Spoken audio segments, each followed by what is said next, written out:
जी, पहली बात तो first of all I am a medical student. I am doing MBBS. मतलब बेसिकली मैंने कभी इमेजिन नहीं करा था कि मेरे रिलीजन में ऐसी चीजें हो सकती हैं। मुझे लगा था मेरा रिलीजन सबसे बेस्ट है। ये आप लोग के वीडियोस वगैरह देख के थोड़ा सा ईमान डगमगा गया है मेरा। होए होए होए होए, कितने लोगों के ईमान डगमगा जा रहे हैं यार हमारी वीडियोस देख देख के। दोस्तों, आज हम एक ऐसे अनुभव की चर्चा करने जा रहे हैं जो व्यक्तिगत भी है और सार्वभौमिक भी। यह कहानी है एक मुस्लिम लड़की की जिसने अपने पूरे बचपन और जवानी को इस्लाम के दायरे में जिया।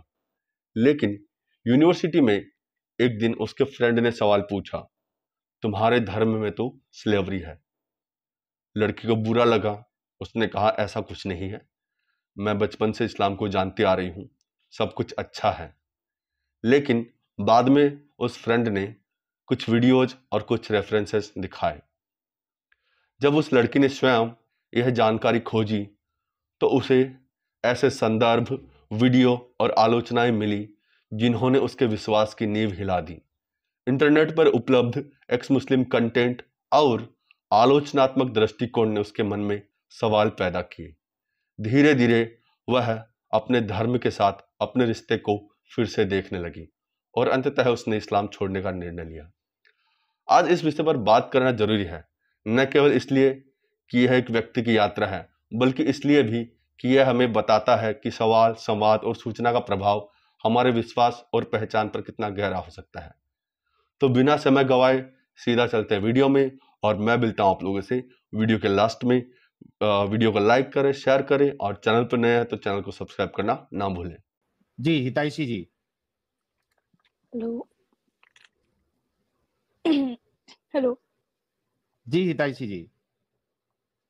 अस्सलाम वालेकुम भैया। सलाम। हेडफोन लगाया हुआ है आपने? जी जी, एयरपॉड्स लगाया है। उसका माइक थोड़ा होठों के करीब करेंगी आप? एयरपॉड्स है सर। जी। इधर से आवाज बढ़ा दी मैंने, अभी थोड़ी ठीक आ रही है। हाँ। हेलो। अब आ रही सही? जी जी। जी जी आ रही है। मोमिना है आप? जी सर। ओके, नमाजें नमाजें पढ़ती है? जी सर, बट अभी इतनी नहीं पढ़ रही हूँ। अभी नहीं पढ़ती? जी। क्यों, अभी माफ होगी नमाज? अ, नहीं, ऐसा कुछ नहीं है। तो बट फिर क्यों नहीं पढ़ती है? ये आप लोग के वीडियोस वगैरह देख के थोड़ा सा ईमान डगमगा गया है मेरा। होए होए होए होए, कितने लोगों के ईमान डगमगा जा रहे हैं यार हमारी वीडियोस देख देख के। कब से देख रही हैं हमारी वीडियोस? कम से कम मुझे हो गया एटलीस्ट 4-5 महीना हो गया है। 4-5 महीना हो गया है। उससे पहले तक नमाजें पढ़ती थी आप? जी, जी। ओके, जी। आयतुल कुर्सी याद है आपको? जी, याद है। पढ़ के सुनाइए। औज़ुबिल्लाहि मिनश्शैतानिर्रजीम बिस्मिल्लाहिर्रहमानिर्रहीम। अल्लाहु ला इलाहा इल्ला हुवल हय्युल क़य्यूम ला ताख़ुदुहु सीनतुन वला नौम लहू मा फ़िस समावाति व मा फ़िल अर्ज़ मन ज़ल्लज़ी यशफ़अु इंदहु इल्ला बिइज़्नि यअलमु मा बैना अयदीहिम व मा ख़ल्फ़हुम व ला युहीतूना बिशैइन मिन इल्मिही इल्ला बिमा शाअ वसिअ कुर्सियुहुस समावाति वल अर्ज़ व ला यऊदुहु हिफ़्ज़ुहुमा व हुवा व हुवल अलियुल अज़ीम। माशाओ माशाओ।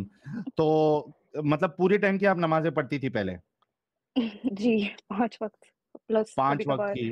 तहज्जुद भी हो जाती थी। तहज्जुद भी पढ़ती थी? हिताशी जी जो है वो तहज्जुद भी पढ़ती थी, नमाजें भी पढ़ती थी। फिर चैनल कैसे मिला आपको? सर, एक तो यूनिवर्सिटी में मतलब ऑफ कोर्स यूनिवर्सिटी में दोस्त वोस्त होते हैं तो वो सब चीज़ें बताते हैं, मतलब क्वेश्चंस करते हैं। तो मतलब किसी ने ऐसा क्वेश्चन करा कि तुम्हें पता है तुम्हारे रिलीजन में स्लेवरी वगैरह होती है? मैंने कहा नहीं, ऐसा तो कुछ नहीं होता। फिर जब रेफरेंस दिखाया, फिर वीडियोस, आपका नाम बोला, फिर मैंने वीडियोस देखी। आई वाज़ शॉक्ड देयर कि ये कैसा ये चीज़ तो पहली बार मैंने सुनी है। हम्म। तो सबसे पहले तो मैं, जो भी आपका दोस्त था जिसने आपसे सवाल किया और आपको वीडियो बताई, मैं उनको सलूट करना चाहता हूं। आई एम श्योर वो देख रहे होंगे। और भाइयों, जितने लोग देख रहे हैं, आप देखिए कि एक छोटे से आपके सिर्फ वीडियो शेयर करने से बहुत मुमकिन है कि वो इंसान इस्लाम छोड़ दे, एक वीडियो शेयर करने से।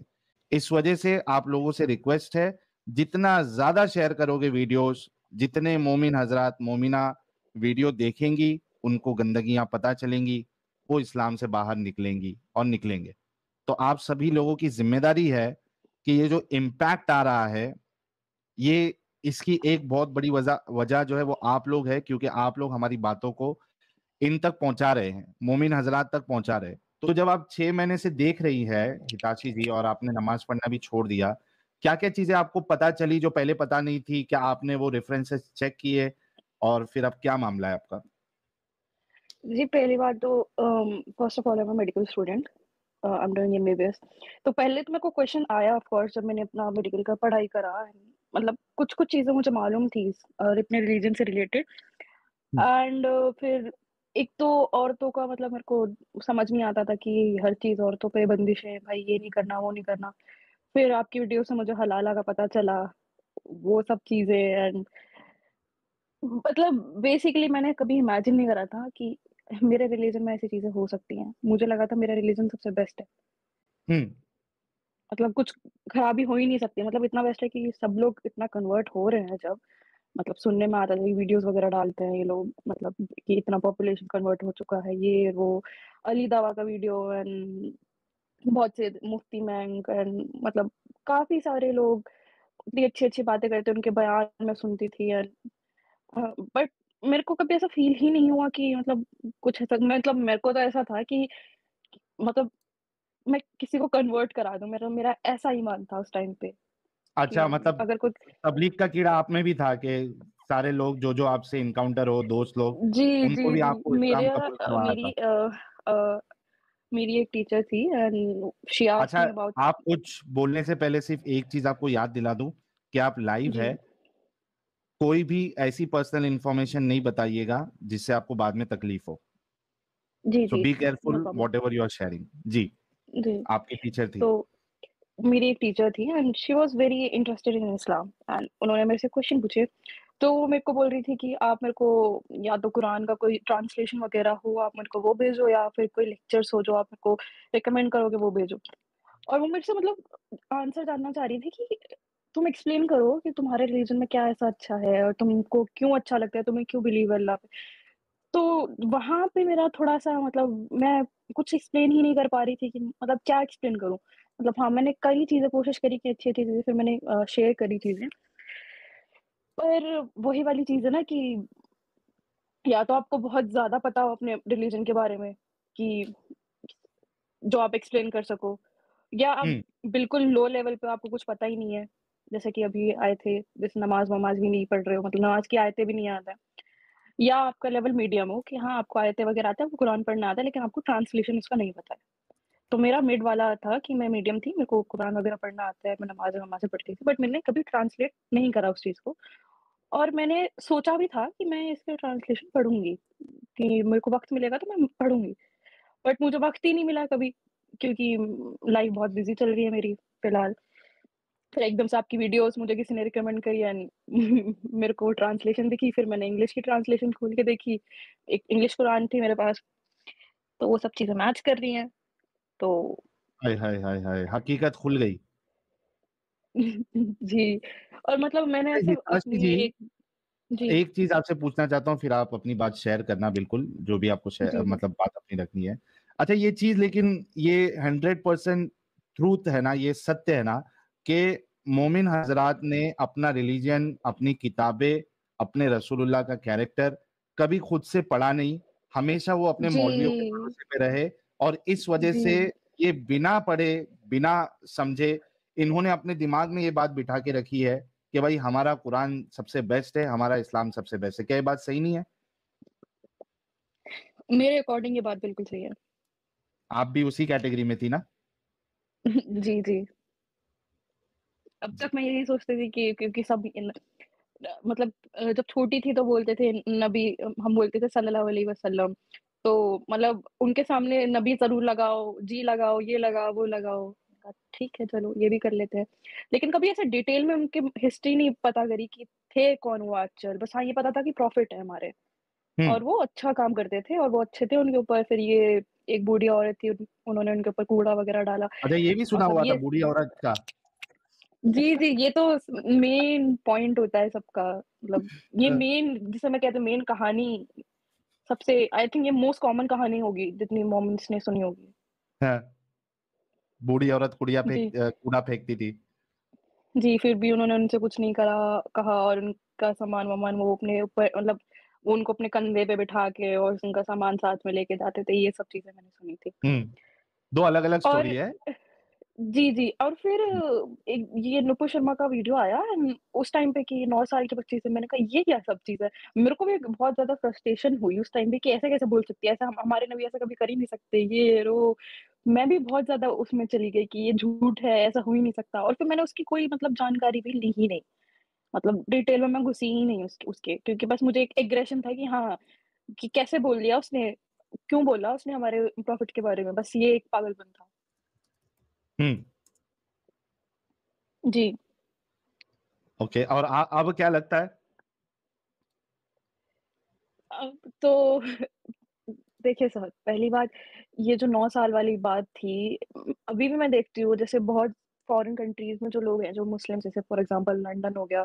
लंदन में आप देख रहे होंगे कि बहुत बहुत ज़्यादा लोग मुस्लिम्स हैं, बहुत ज़्यादा कन्वर्ट भी हो रहे हैं वहाँ पे। हम्म। उनका कुछ अलग ही मतलब वो अपनी ही फिलॉसफी से काम कर रहे हैं कि नहीं आयशा की एज 9 साल नहीं थी, ये गलत बताई गई है। आयशा की एज 16 इयर्स की थी। She was 16 years. Hmm. I was like अब तुम्हें खुद को ये नहीं कन्फर्म है कि उसकी एज थी कितनी, हाँ। लेकिन तुमको बात करनी है उस चीज़ पे। पहले खुद वो चीज़ कन्फर्म करो कि एक्चुअल में थी कितनी एज। चलो मैं मानती हूँ कि ये चीज़ें मान लो गलत भी हो मान लो हो गई गलत, है या गलत, लेकिन पहले खुद तो कन्फर्म करके आओ वो चीज़ें, रेफरेंस लेके आओ ना उस चीज़ का। तो बिल्कुल। ऐसा हो और ये चुका है तो कि इनको, ये जो 16-19 करने वाले जो है, ये तो इनको अभी शर्म आ रही है अपने रसूलुल्लाह की हरकत पर। ये इस वजह से गेम डालने की कोशिश करते हैं। वरना आप देखिए जी। कि जो मेजॉरिटी है मुसलमानों की, वो तो आज भी यही मानती है और गर्व से कहती है कि हाँ 9 साल की थी। जी, 9 साल की थी और फिर ये कांसेप्ट 9 साल 6 साल की शादी हुई फिर 9 साल में they had sexual intercourse between them and ये सब कुछ सुनना इट वाज़ लाइक ये तो रेप हो रहा है एक तरीके से। वेरी ट्रू, वेरी वेरी तो ट्रू। ये सब लेकिन मुझे सोच के मेरे एक चीज को समझ में नहीं आती हिताशी जी, जी, कि जी, आपने कहा आप एक मेडिकल स्टूडेंट है, तो ये जो जी, मोमिन हजरात जो मेडिकल स्टूडेंट है या डॉक्टर है, जी, एमबीबीएस किया है, बड़े बड़े डॉक्टर्स है, मोमिन हजरात, ये जी। इनके समझ में नहीं आती कि ये गलत चीज है? So basically the thing is that कि हम दुनियावी चीज़ें ज़्यादा मतलब हम अपना रिलीजन खुद नहीं पढ़ते हैं। ना हम उस चीज़ को ट्रांसलेट करते हैं, ना हम उसकी हकीकत जानना चाहते हैं। बिकॉज़ हम अपनी डेली लाइफ़ में इतने बिज़ी हो जाते हैं, हमें जो हमें पढ़ाते हैं, जैसे हमने बचपन में सुना है, हमारे पेरेंट्स जो हमें सिखाते हैं, हमें जो मौलानाज़, मौलवी सिखाते हैं, हम सिर्फ़ उसी पे बिलीव करते हैं। हम अपनी खुद से रिसर्च नहीं करते। हम्म। ये तो देखिए, हमें वो ये चीज़ अभी गलत ये जी। कैसर राशिद साहब है, ये कहता है there is nothing wrong in Ayesha being 9 at marriage. मेरा इनसे एक ही क्वेश्चन होगा कि सर साहब आप अपनी बहन या अपनी बेटी को 9 साल में शादी करा दीजिए किसी 60-70 साल के आदमी से तब आपको पता चलेगा कि क्या होता है। Exactly exactly. ये जब पर्सनल लेवल पे आते हैं ना, तो ये इनको तभी समझ में आता है कि एक बुढ़ऊ से शादी नहीं कराना है 9 साल की बच्ची की। जी, जी, जी। हाँ, लेकिन रसूलुल्लाह के लिए तो सारी गलतियां माफ है, उसको डिफेंड करने की कोशिश करेंगे। जी, जी। और दूसरा मैं ये मानूँगी कि बहुत जितने भी मेडिकल स्टूडेंट्स होते हैं मतलब मेरा मेरा ये ओपिनियन है, वो इतना ज़्यादा रिलिजन में नहीं घुसते हैं और क्योंकि उन्हें पता है मतलब हम खुद अरे ये मैंने चीज़ देखा हम है भाई, मैंने देखा है मेडिकल डॉक्टर, आपको इंस्टा इंस्टा पे भी अच्छे इन्फ्लुएंसर आपको मिल जाएंगे, दाढ़ी जी, टोपी जी। रख के 5 टाइम की नमाज पढ़ रहे हैं, डॉक्टर लोग 5 टाइम की सर वो नमाजें पढ़ रहे हैं।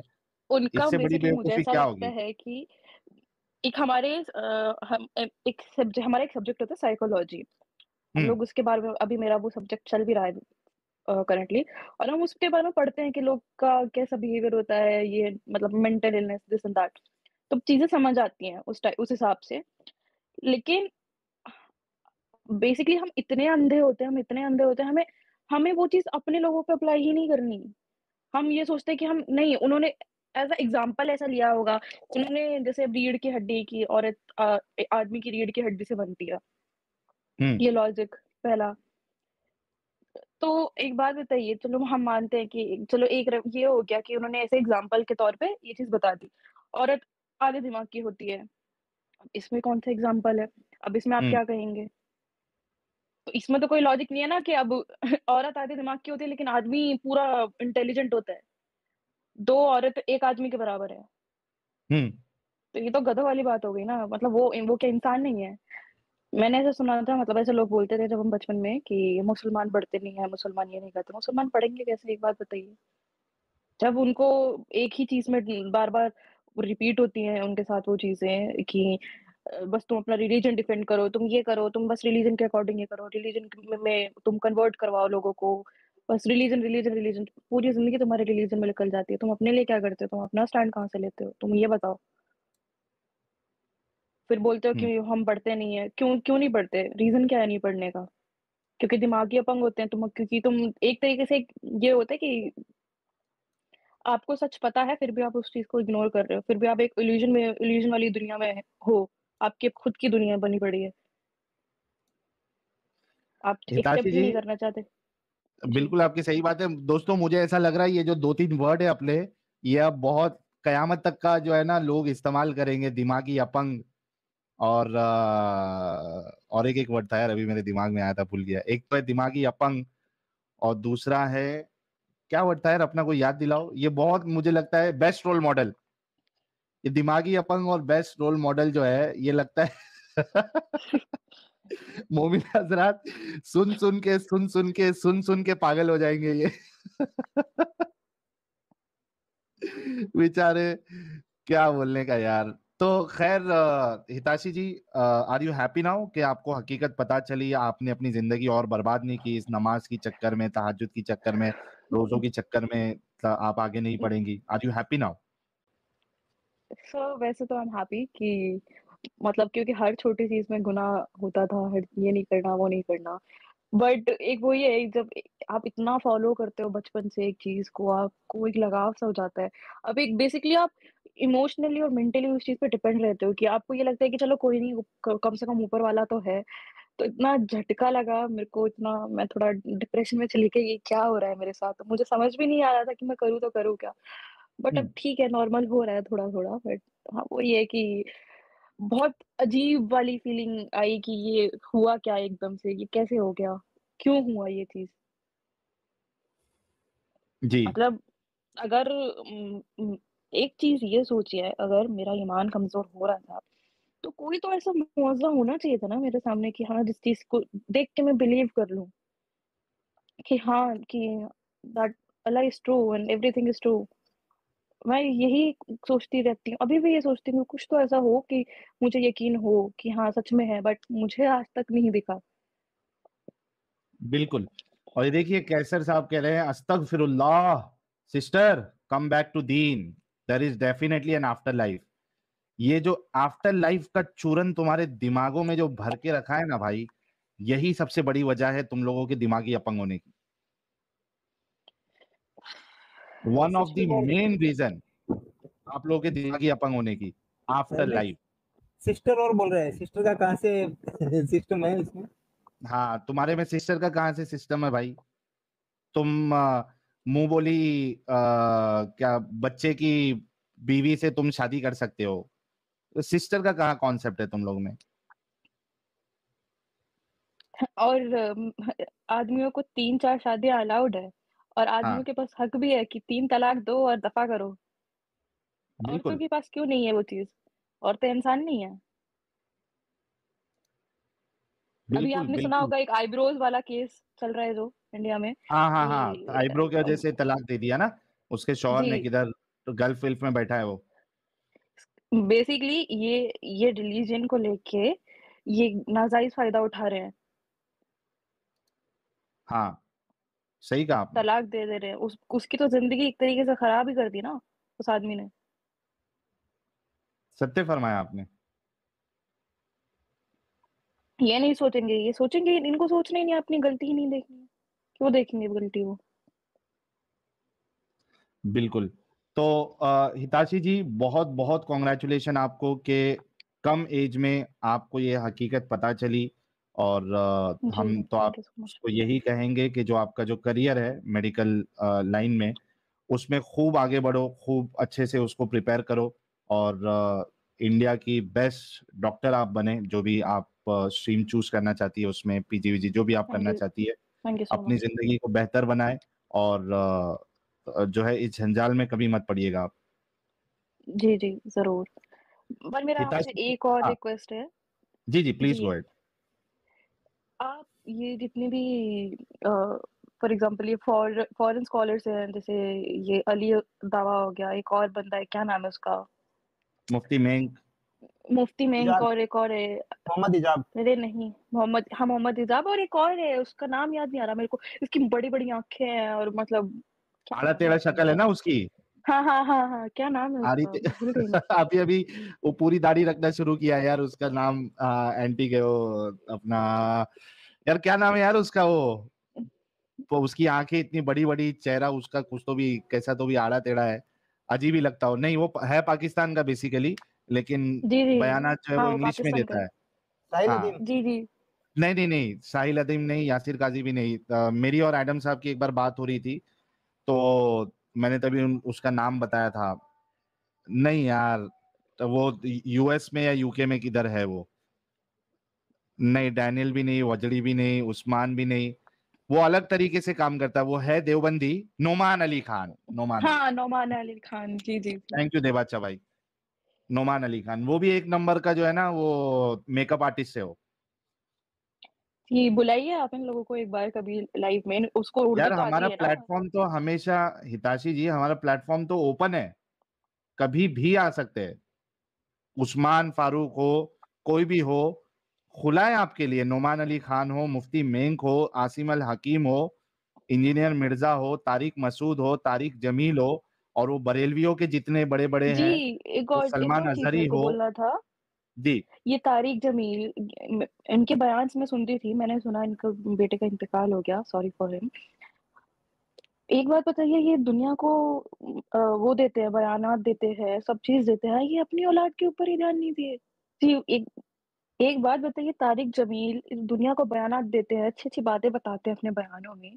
उन्होंने क्या अपने बेटे को कभी मतलब टाइम नहीं दिया, या फिर उनको बिठा के समझाया नहीं, या फिर उनको उनकी साइकोलॉजी बीमारी जो थी उनको उनसे कभी कोई डिस्कशन नहीं करा? कि हमारे नबी ने तो ये बोला था कि अपने बच्चों से बहुत अच्छे से बात करिए, अपना करीबी दोस्त रह के। उनके खुद के बयानों में मैं ये चीज़ सुनती हूँ, क्या वो चीज़ उन्होंने अपने ऊपर अप्लाई नहीं करी? मेरे प्यारे नबी ने फरमाया है, ए माज, ए माज, मेरे प्यारे नबी ने फरमाया यह भी नहीं है, वो भी नहीं है, ऐसा भी नहीं है, वैसा भी नहीं है।